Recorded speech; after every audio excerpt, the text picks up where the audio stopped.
This is a short video on how to prepare a vegetable bed, especially for those of us who don't have soils in our backyards, like Auntie Temitope. These beds are prepared in a 25-liter keg cut in half, and the bed should have just enough nutrient for a one-off harvest. The two most important ingredients in our organic lifestyle are the soil and a composted manure. Now, the difference between an ordinary compost and a composted manure is that the composted manure had compost in it. Please, for organic farming, we don't use fresh manure. That will be a lecture for another day.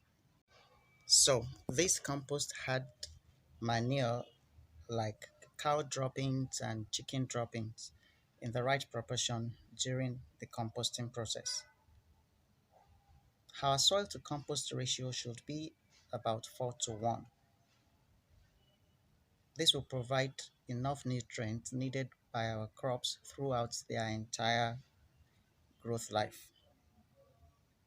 This is a bed designed specifically for grains such as shoko and tete, whose seeds are quite tiny.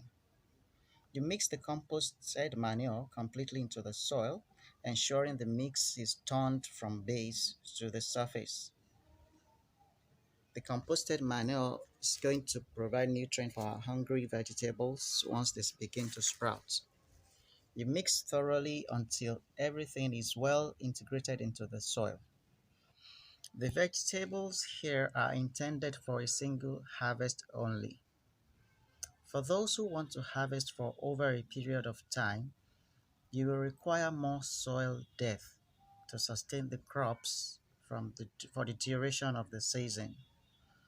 So the longer you intend for your crops to stay, the more soil and composted manure you are going to need. Now that the potting mix is ready, soak thoroughly with water and allow to sit for at least 2 days. That way, our bed will have time to settle down and the nutrients in our composted manure would have time to soak into the soil.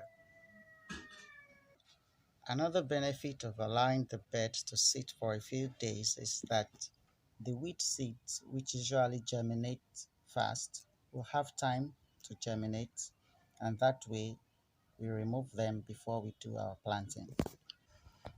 Now that we have a well laid bed, we sleep for a few days and then plant.